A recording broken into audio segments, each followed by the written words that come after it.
Welcome to the original International Teacher Podcast with hosts in 4 different time zones: Greg, Darian, Kent, JP, and Hannah, bringing you episodes from around the world about the best kept secret in education. You got it, international teaching. Welcome to the show. Thank you for joining us today here at the International Teacher Podcast. I'm your co-host, Hannah, calling in from Pakistan. And today we have Greg. How you doing, Greg? I'm doing fantastic, Hannah. This is your first intro. I love it. Yeah. And today our guest is Nishant. Where are you calling in from, Nishant?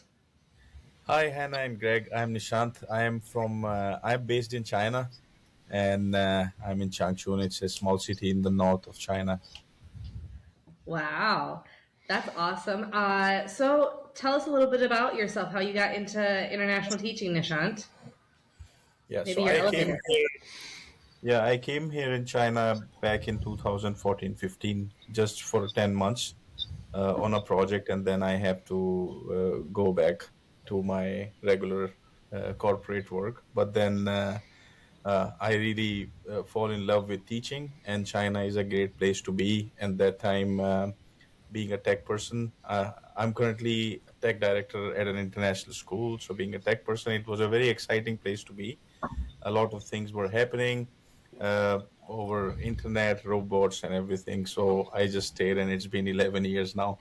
Wow, Wow. you make it sound so glorious to be a tech director, really. Robots and internet and unicorns and Yeah, rainbows. yeah. A lot of things were happening that time. So you're originally working for corporate in tech, I would imagine, and then a school reached Yeah. out to you, or did you answer to a call, or how did it happen? Oh, so there is a university here in China. It's called Weifang University of Science and Technology, and they hire uh, professionals from all over the world to train their graduate students, like fresh graduate students. So this is how I get into it, and I was kind of giving them like how corporate looks like and how uh, IT offices and actual software engineering work behind the scene looks like. So all those kind of training, and then it was just so too much fun of being in the classroom, and so rewarding, even though I was teaching adults, uh, not necessarily in the K-12 setting. And then I look for some opportunities, and I get into teaching first, and then in the level leadership, and then now recently I moved to the in this tech director role. That's awesome. So if you went from the tech world into the classroom, was there any Yeah. sort of certification that you got while making that transition, or like teacher licensure or anything like that? Yeah, now I'm a licensed educator. I have a PGCE, and I have a qualified teaching status from the UK, and I completed my induction and everything. So yeah, now I'm a certified educator. And were you able to complete that all online while you were in the classroom, or did you go back to school for a little bit? Just a little bit for my to complete my QTS induction. Mm-hmm. Yeah. Awesome. So tell us a little bit about your school. Let's switch Yeah.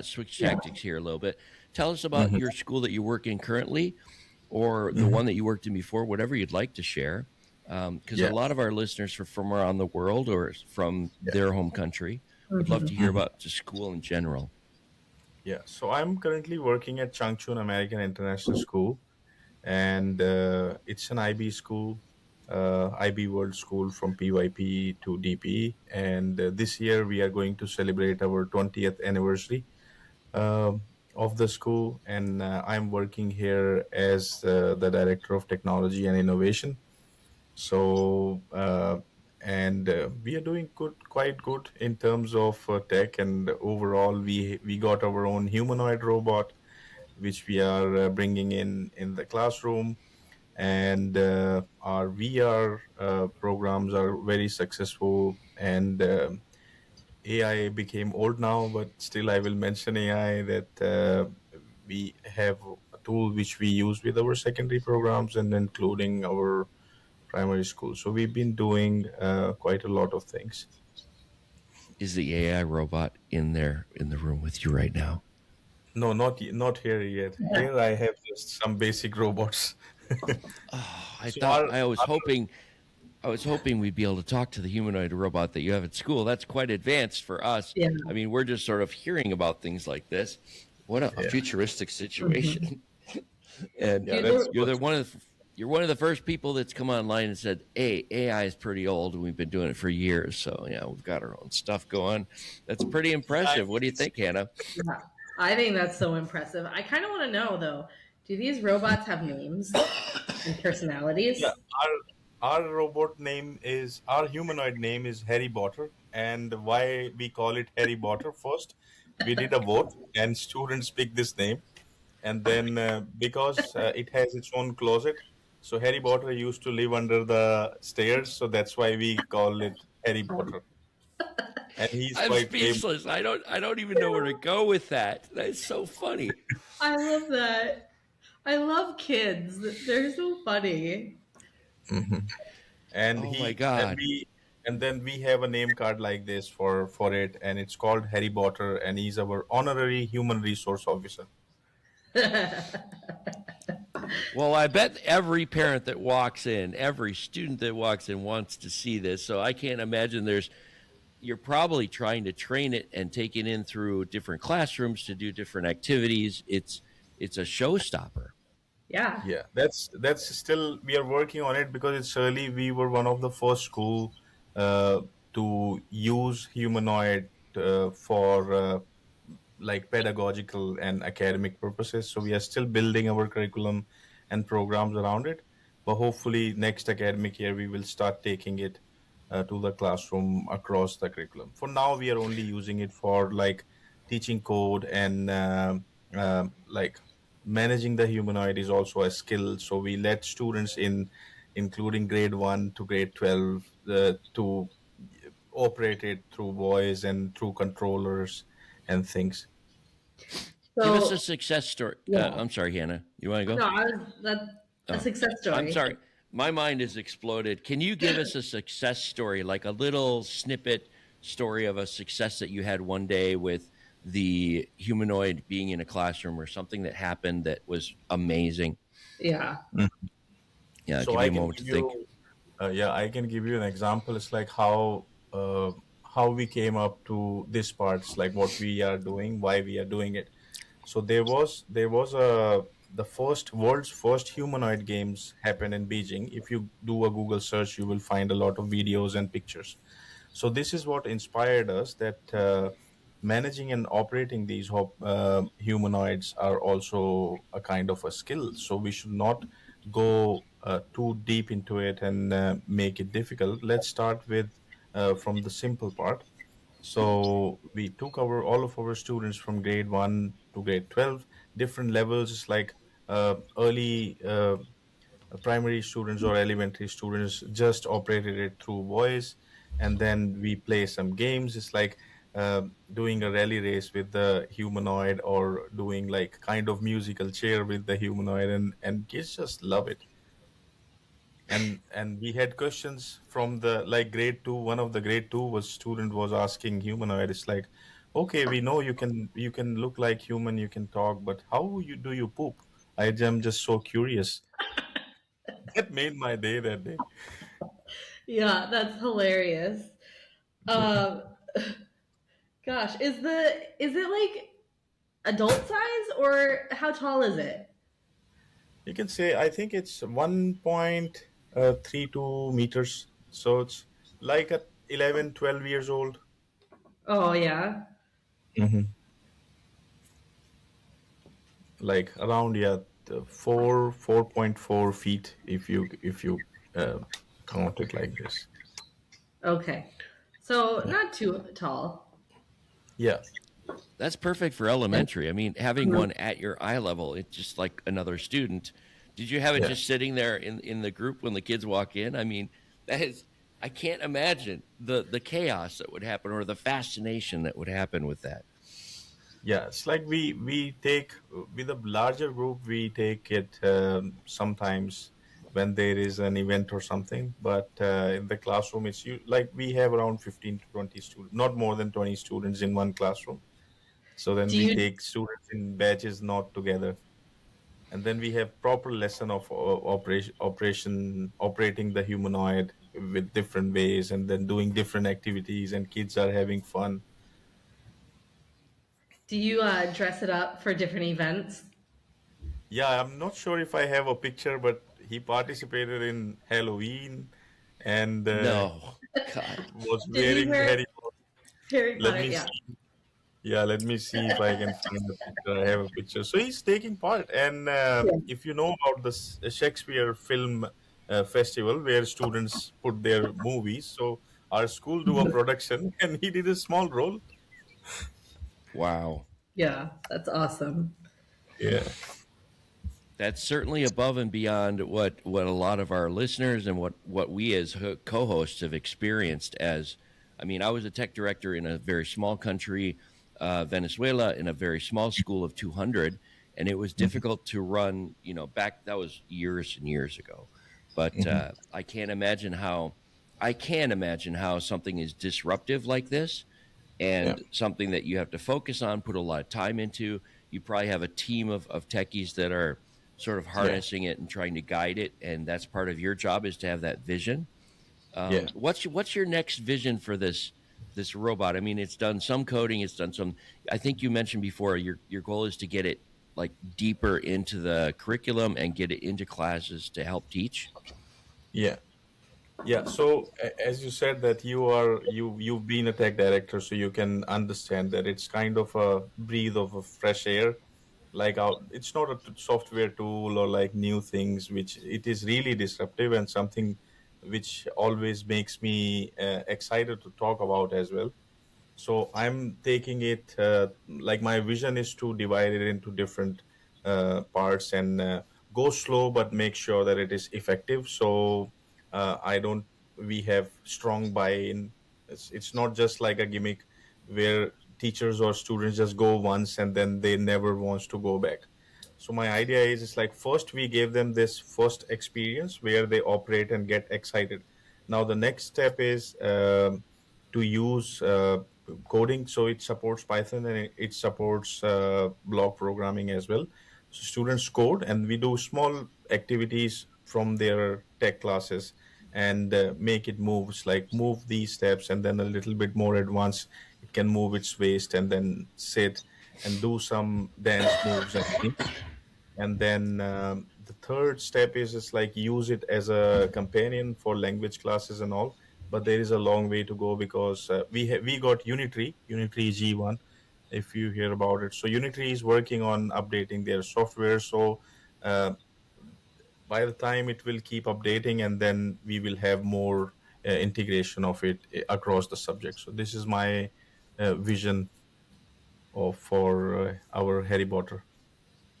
Every time we get a new tool, and it doesn't Yeah, matter if it's AI or the internet or a new yeah, app, one of my hmm visions always as a tech person is I yeah, always tell the person asking the question of how to use it or how yeah. do I get started with it. I, My answer is always, what do you want to do that you hmm do every day? And then Yeah, let's see if the tool can enhance what you already do. And yeah, that sounds very much like yours because if a person comes to you and says, how do I get, what does this robot do? You yeah, could say so many things, but it's in order to direct them to learn how to use it, they Yeah. need to yeah, have a purpose. I would agree. I yeah. would think so, right? Right. And I just thought I'd throw that out there with you because it is just another tool. It's an Yeah, amazing advanced tool, but it's yeah, still just another tool that people are going to want to, see all the pomp and circumstance. We dress it up. It does all hmm those fluffy things. But even yeah, a robot that you pay $200 for can go around and talk to you and get dressed up. But yeah, it's the challenge is really to, like you're saying, introduce that tool into the curriculum and embed it so that you can yeah, move forward with whatever they're learning. yeah. Exactly. I can completely agree with that because it's like as a tech person, you can understand those 20 things which a tool or bot can do. But if you will try to explain all those 20 things to a, let's say, to a language teacher or to an arts teacher or maths teacher who doesn't have that strong understanding of how tech works. They will be overwhelmed, and then maybe they are like, okay, this is so complex, I don't want to do it. So it's like, instead of explain over explaining things, it's better to ask them what, and then you create a why, and then you take that tech in the classroom. I feel that is more uh, successful in terms of throwing everything on teachers and then asking them to integrate it. I think it's very important because the trickiest part about technology, and let's use whiteboards or smartboards as an example. We have Yeah, smartboards in every single class, but right. teachers use it as a projection screen more Yeah. than they use it as a smartboard because there's 1,000 things a smartboard can do, but teachers Mhm. don't have time to learn it. And the Yeah. trickiest part is to grab the new technology while it's hot and Hmm. find the time to get teachers interested enough that they start and go beyond the Yeah. obvious, beyond that short little learning, and they dig deeper into it so it's not on the shelf used like Yeah. gathering dust. Like most of our interactive whiteboards are just projection screens, and I Hmm. feel bad. It's $4,000, $5,000 US for one of these Hmm. Prometheans that does so many things, and a teacher only. And it's not the fault of the teacher. It's Mhm. usually the fault of the technologist because we haven't dug deep enough with the teachers to use it, and we let it get away from us. So I wish you luck with this because this is another top end. I mean, how did you get? Let me ask you a quick question. You don't have to tell us, but how did you guys get a robot? Was it donated by a company? Was it? Is it? Are you a? How did you guys get this robot? Yeah, so our board is very supportive in that, and they are tech enthusiasts. So they bring it in, They paid and the bill. yeah, Wow, I they pay the love bill, it. and then all I need to do is make it work. And it's like, and for me, it's like you gave a new toy to a kid and who's already very excited about it. It's amazing. They can actually wash dishes now, and it's all humanoid stuff, basic stuff like that. Wow. Yeah, Ironing. yeah. Boy, I Hannah, do mean, you there's want one too, Hannah? I mean, I already paid someone to do all that, so I'm like, uh, you know, yeah. that would be cool though. All right, let's take a moment for a little commercial about how to get in touch with us. You can, of course, find all four of us at the itpexpat.com. That's www.itpexpat.com. Or you could also find us at email at internationalteacherpodcast@gmail.com. We look forward to hearing from you. Or if you're into Facebook, we have a new Facebook group at www.facebook.com/groups/ITPexpat, where you can find all kinds of inside information about ITP Expat. You can also find us on Instagram at International Teacher Podcast. This is our handle.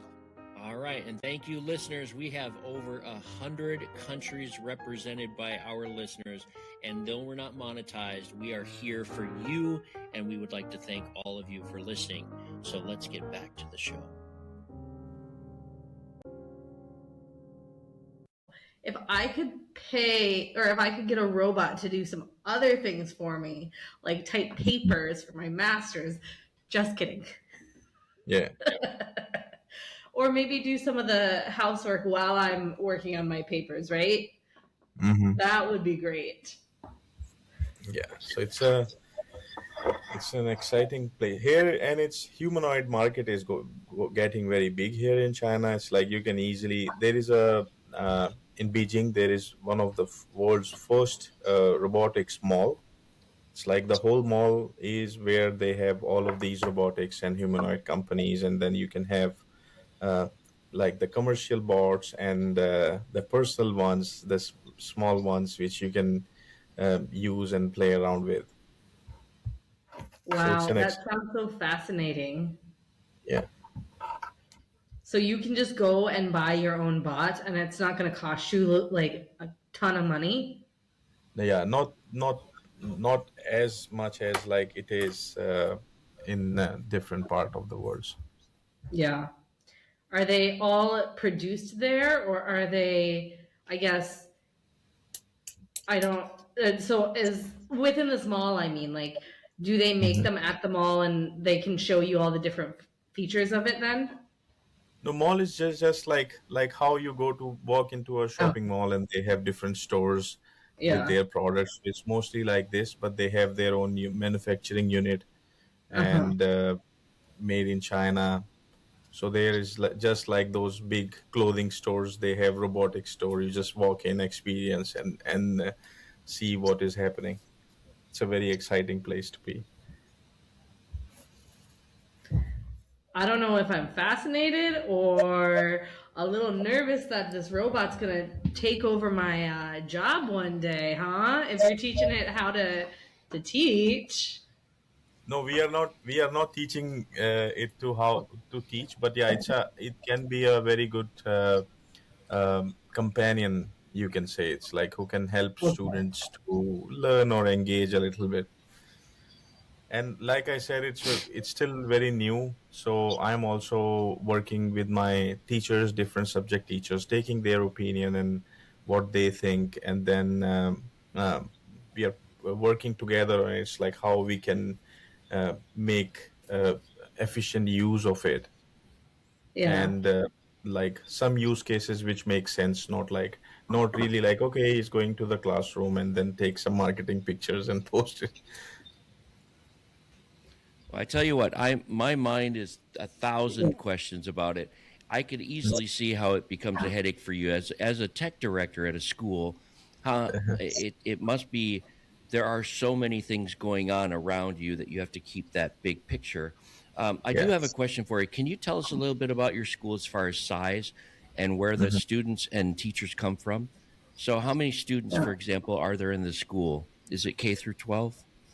Yeah, it's K through 12, and it's a small school. We have around 500 ish students, and we exist here because there is Volkswagen and Audi manufacturing unit here in our city. So we have most of our students geographics is Europe. Most of we have a quite a number of students from Germany and around Europe, and then we have people from all over the world. We have um, around 50 to 60 different nationalities of teachers from all over the world, like North America, South America, Asia, Africa. So it's a truly Teachers, international school Yeah. with a yeah, curriculum with the IBO. You have staff and you have students that are all over the world. It's not yeah, just Chinese passport holders with other countries. There, right. so you've got lots of different colors and languages, and what an exciting experience! I Yeah. usually think of schools being bigger in China, so it's Mhm. interesting to have you talk to us about a school that's around 500. Yeah, Wow! Mhm. we are a relatively small school. And where's the city again? I want to look it up on the map while we're talking. Just I'm excited. Maybe the listeners want to find it too. What's it called? Yes. So Changchun is a small city of 9 million people. This is how our head of school introduced it. So I got it from her. And we are around 1,000 kilometers north from Beijing. And it is close to Harbin, uh, because Harbin is one of the famous cities in the north because of Yeah. their ice festival. So it's an exciting place. Have you Something been to that different. ice festival? Yeah, I did. I did before as a tourist, not since I moved here in Changchun. So tell us a little bit about. Here's an easy question. Tell us Mhm. about the most amazing ice sculpture that you saw when you went that one time. Think back. I went there 2018 and 19, and they have a whole big size Taj Mahal, um, like which is one of the tourist attraction of India. So that Yeah, that wonder of the really world. amazed. Yeah. So and it's not really like that small one which you just make it like a snowman. It's a big proper building size Taj Mahal made out of. Oh, So that was really amazing. like 50% of the actual size or Yeah, more? you can say around 40 to 50% of actual size, and because it Holy, happens in a huge ground, and it's like they have a lot of big sculptures and different games and things. So it's something which I have never seen before in my life, and you lead in a it's very exciting life. That's what I need to say, Yeah. Nishant. You are a dynamic host, a guest, Uh-huh. excuse me. You're a very dynamic guest with our questions just keep blowing my mind. I yeah. I'm like, Well, let's take the robot, let's take it home, let's take it to the mall, and then let's go see the Taj Mahal miniature, Yeah. 50% made out of ice. yeah, Wow. Oh. So let's talk a little bit about family. Do you get to go home? Do you go home once in a while? Do you go to your wife's country once in a while? What are your vacations like when you live in this part of China? vacations is it depends. It's like for summer, we usually travel because it gets very hot in India. In winters, we usually go and visit India. Okay. Yeah, Good answer, because they have and everything in India Yeah. too, from what I understand. yeah. So it's winter is comfortable there, and I'm from the north part of India, so it is cold, but it's not that cold, and I'm I'm from Haridwar, which is like a tourist place close to Delhi, and in winter it's not that crowded, and you get to meet everyone, and the food is good. In winter, you get all those fresh vegetables and things. So I enjoy going back home in winter more than summers. Summers in India is a little bit getting too much these days. And when you Uh, go home, does your wife go with you normally, or do you just go by yourself? Yes, yeah, we go together. Yeah. Good. and Yeah. how's her language skills coming along? Are you guys Yeah. both speaking Chinese now, and a form of Chinese, Mandarin? Are you speaking? Is she speaking your form of Indian or Hindu, whatever So language you speak? yeah, we have yeah, like we are multilingual family. So we do speak Chinese. Not I don't speak that much, but my wife do. She can speak very good English, and then very good Chinese. And I'm still learning and getting better into it. Yeah. That's my answer for every language. I'm still learning. I'm Uh-huh. still still learning. Yeah. Oh, No matter how fluent you are, you can always still learn something. Yeah, there is always, and it's Mandarin is a very interesting language. It's like they have a lot of different characters and a lot of different words. One word has different meanings. So it's every day you learn a new word. Yeah. I Is think you're she saying hello in learning? Chinese and you're saying something about your shoe instead. It's difficult. Yeah. With Yeah, over 300 different, and just in Mandarin, I think they have 300 different characters. yeah, Is she learning any Hindi at all, or no? yeah. She's learning. Yeah. She's learning. So we've been learning a lot of different languages. Yeah. Yeah. That's good. What language do you guys speak at home then? At home, we usually speak English. Oh, okay. Yeah. Yeah. I feel like that's Or pretty common for most multilingual families. yeah. All right, let's jump. We're getting a little silent here because my mind Yeah. is got 1,000 questions. Which way do we go? Yeah. I guess we have a couple things we could talk about for sure. And one of them Yeah. is how did you find the position for that school? I always go back to how you found schools.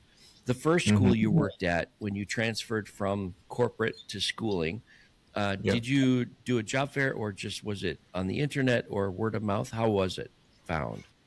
No, it was on the internet, and that time around, I'm talking about 2015 or 16, and like tech teachers like today, every school is offering computer science and IT, and that time it was not, and especially in Asia, it's like they focus more on math, science, and English.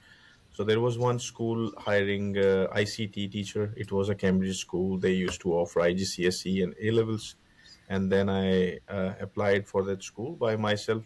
I find out that school on the internet on tests. I think if I remember correctly, and I applied and get through it. I didn't know about teaching license and all those kind of things. They just hired me, and yeah, it was a whole new world for me. It's getting going into a grade 8 class and learning all those classroom management and everything from scratch.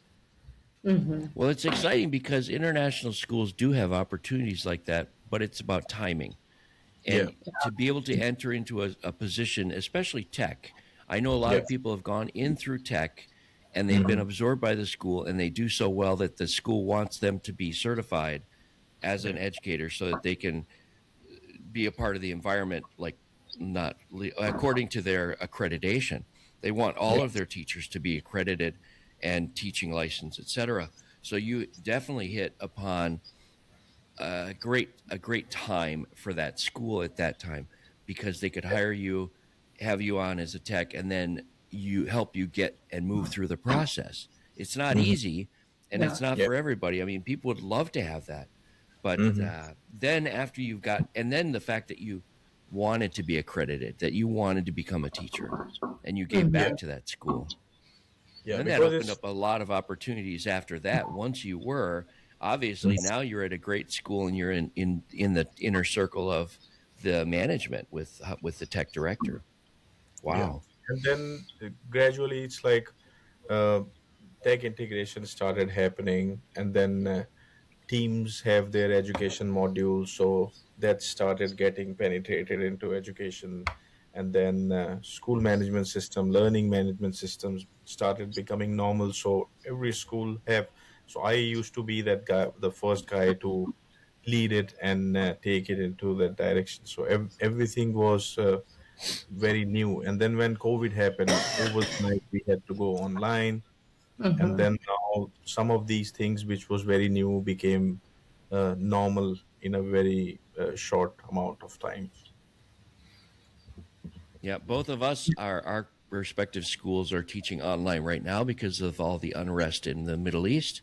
We've Yeah. gone back to online and it's not easy, but Hmm. yeah, we always said we're prepared for it as a school, Yeah. and now Mm-hmm. it's really testing it out to see if we are. Yeah. Yeah. We went back in person though for the last couple of days, but the Let's first see two if days I of this week we were online. Uh-huh. let's see if we can go another direction then. Let's do this. Let's see if we can boggle our minds a little bit and get directed here. The Hmm. boss is away, so we can have more fun with this. Do you have any police stories for us, Nishant? We like to know police or custom stories that won't get you in trouble, but something that might be funny that you'd like to share. Police. I can share something funny actually. Yeah, something happened, and it's not really police, but it's so when I was moving to China for the first time, I just had a knee injury and an operation before, and I didn't have chance to look about China or search about China. It was just like that. I need to go in August, and my bags were packed and everything. I was meeting and greeting people, but I never checked the language or anything. But I just know that people doesn't speak good English, or it's very rare. So when I reach China, I remember I reached Guangzhou, and the guy at the customs or at the immigration, he said ni hao. I'm like, how does he know about my knee? And I said, yeah, my knee is good. Thank you for asking. And then I was wondering, it's like, why did he ask about my knee? How did he find out? It's like they really have monitored something. And then when I met my HR who came to pick me, he said, no, ni hao means hello. So he was just trying to greet you. He didn't know about your knee. I think that was funny. I love that. That's a great language story. Oh my Yeah. God. So I thought he was asking. His English is not good, and he's trying to ask me about my knee. It's like, no, my knee is good. Thank you for asking. And they do have cameras everywhere, just so you know. Yeah. I'm sure that the Interior Ministry knows about your knee. They've known about it Yeah, for over 10 years now. It's still yeah, a topic of discussion. What do you think that guy's telling the story of? I'm like, I said hello, and the guy starts talking about his knee. yeah. So that was funny. Oh man. Yeah, that's a great language story. But um, now you know, of course, ni hao means hi, and what a great introduction to the language, huh? Yeah, from the day Yeah. one, from the moment I enter the country. So it's and I still remember because it's very funny. Our second question we ask every guest is what, Hannah? What three things do you bring to make yourself feel at home on your travels? Three things without a heartbeat, because you know he can't say your wife or cat or something like that. Hmm. That's for being a tech person. It's like first is my laptop. I think that goes with me almost everywhere, no matter I'm on holidays or wherever. And then second, I cancel all my subscription and I'm back to the MP3 player, so that stays with me all the time. I choose my own music and things that just give me uh, pleasure to manage my playlist by myself, getting all the MP3s and all. And third thing I would say sunscreen. That goes Sunscreen. everywhere. That's awesome. We haven't had that answer on the show before. We've been doing a No. lot of shows. Sunscreen. Yep. As a techie, I have to agree with you. I mean, I have, and that's just sort of a given. So when I choose that answer, long ago, I answered that question. Mine is ice, a maid, and some form of transportation. And there's stories Yeah, behind all of those. I'm American. I like my ice. But I always leave yes. out the techie stuff because people are like, yeah, of course, Greg, you have to have your phone and your laptop Yeah. and the other things that go with it. But I'm like, I'm a mobile tech man. I bring everything I need to every job, to every place I live, and just Uh-huh. hope that they have Wi-Fi. Hope that they have stable Hmm. phones and stuff like that. Right? What's it Yeah. like living in a country that has almost everything you'd ever need in technology? It's I feel very rewarded, and because it's you can get almost everything what you need. But the downside of this is because we make it so normal. So people started taking it's like, oh, we have this humanoid. This is not very exciting. I'm like, you should go and visit some other schools and see what they are doing. So this is one of the thing I would say. Otherwise, everything else always makes me excited. If I talk about tech, it's like everything is very easily available. Living here in China is very convenient. It's like everything is on your fingertips, and the e-commerce here is like we don't have Amazon here. You have Taobao and stuff, but you can find everything you can ever imagine, including pets online. I was going to say it's probably difficult because they're always looking for the next best thing instead of Yeah. focusing on what you have. And I found that as a Hmm. technology person, I sorry to go way tech on you, Hannah, and listeners, Yeah. but I find that schools that really bite into the tech, they tend to keep going with the next best thing.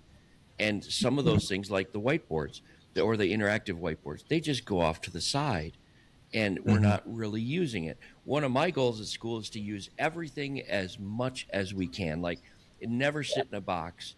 And Hmm. if it's something that we can use, what can we use to its maximum? Like how do we Yeah. get deep, deep, deep into it? But the problem is sometimes schools and administrators and teachers, they just want it, they just like that gathers dust and they want to move on to the next thing. So in Hmm. China, where you have everything, I can imagine some kid bringing in something brand new every day, or some teacher saying, "How do I connect this?" And you Yeah. must. Do you have a tech team with you? You must have like a team of 4 or 5. I'm guessing. Yeah. I have a fairly large team here. It's like we have one EdTech integrator who works directly with teachers in the classroom, and then we have a technology center. So for that, we have two license who help uh, teachers to set up all of those VR glasses and green screen and doing those kind of things. So yeah, I have around three people, and then we have some tech enthusiast teachers also who we use Good. when it's needed. Our And just to, teachers buying in is excellent actually. We have a very good team of teachers. so let's talk a little bit about and go. I'm sorry, I just never get to tech people, but in your Yeah, school, what does it look yeah. like with student machines? Do you have something different for elementary and middle and high, or is it like I'm talking about BYOB? Is it bring your own device, or is it Yeah. how does that work? It's BYOD. So we have, and it's like from grade 1 to grade 12, it is BYOD. Students bring their, so in elementary and primary until grade 5, it is iPads. And then beyond that, we give students option because now iPads are also very advanced. So if Hmm. students have an iPad with a keyboard and or MacBooks, Yeah. we are an Apple school, so um, all of our students use Apple products, iOS and Mac. Yeah. So you all use Mac. Then did you have to, as a school, get a what's it called, an Apple certification? Is it that the Yeah, terminology for we it? yeah we recently applied for the Apple Distinguished School, Yeah. so our application is in the process. So we did a lot of work on that. All of our teachers get Apple Teacher Certification, and then we just applied for it in January. Wow. I want to go to China. Are you guys hiring Yeah. right now, Nishat? What do you need on your team, huh? Who do I need to take out right now so I have a position open? Let me know. We will. Sorry for all my coughing and going in and out of the show, everybody. I I hope you're am in the feeling middle of a well. yeah. Maybe get Yeah, something to drink, or we can take a rest. I'm okay. I've been drinking tea. I have like four different teas. I have all the tea Yeah. in China right next to me right now. And although I do like my chai tea. I have a friend of mine that works in our IT department. She makes chai tea at home, and she told me it takes her about a day to make it. So I don't know Yeah, about your family if you have your own recipe for chai, but she's cooking it all day long, and I wish I Yeah. had some of that yeah, right now. yeah, Well, I'm excited about your school. I think for such a small school, your experience is just a golden experience.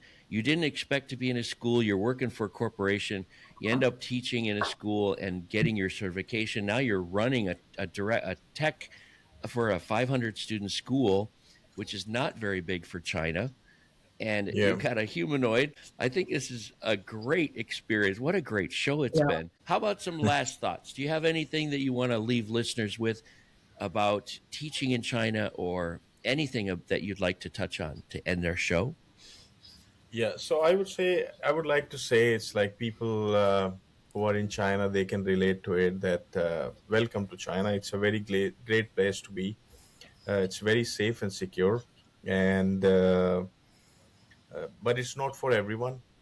This is also, it's like people, I have friends who moved here for a year or so, and they didn't like it because its culture is different. But people who are a bit adaptable and who respect different cultures, different things, then you will like it. It has excellent opportunities for travel.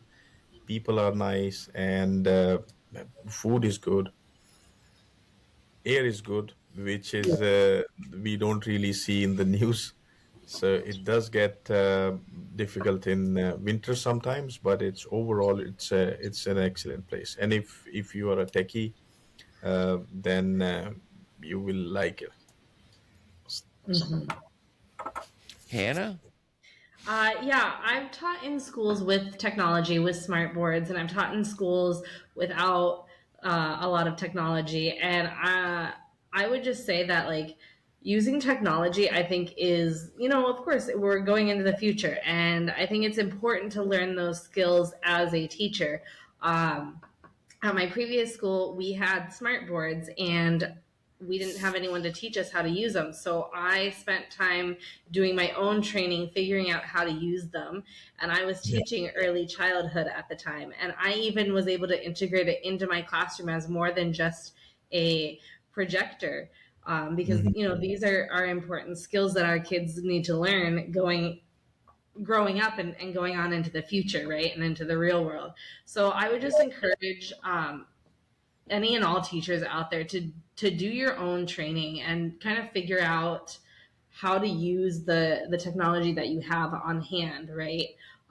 Because it's important for you as the teacher to show those kids how to use it. Yeah. And it's yeah, that's a very, very good thing. It's like if you don't have a team of tech people, so that just go to YouTube or find people on LinkedIn. I'm very active on LinkedIn. If anyone have any question, I will be very happy to help or guide people if anyone need any Well, you support. just opened the floodgates, man. People are going to Yeah. be asking about Harry Potter, and they're going to be like, I want one, right? I don't know about you, Nishant, but I wish I had teachers like Hannah. Like I could clone her and just have a staff of Hannahs that want to learn tech because it's on your own time. Yeah. A lot of times it's on your own. We can only have so many PDs, right? Wow. Yeah. Well, all I could say is that this has been a very tech-heavy, exciting episode with you, Nishant. I want to go to China, like I said before. Hey, I hope it's open when I'm ready to recruit. But I wanted to thank you for being on our show because I've learned so much, and I'm sitting here smiling because I'm thinking about the robot. But more than that, I'm smiling because it was such a great episode listening to what your experiences are like and opening up our eyes a little bit more. So thank you for coming on to our show. Thank you for having me, both Greg and Hannah. Well, it's been a lot of fun. If you're ever in the Middle East, come and visit, or if you're in Florida next year. But we would like to thank our listeners and definitely invite you to find Nishant on LinkedIn. We'll keep his numbers underneath in the show notes. We'll share on. Hey, Nishant, would you come back and visit us a little bit later on, maybe next year, and give us an update on how you and your wife are doing? Do you guys have plans going to stay in China for a while now? Yeah, we've been here from almost a decade, and we don't have plans to leave anytime sooner. So, yeah. Okay, that's good to know because when I'm looking for a job, when I have questions about different schools, I think you're a great person as a resource, and I look forward to sending you some questions. But maybe next year you can come on and tell us a little bit more about how Harry Potter's been going through the grade levels, see if he graduated yet. So I am Greg, the single guy, signing off. I have Hannah coming from Pakistan, and you have been listening to Nishant from China. He's got such great stories. Go back, take some notes in this episode, and we will see you next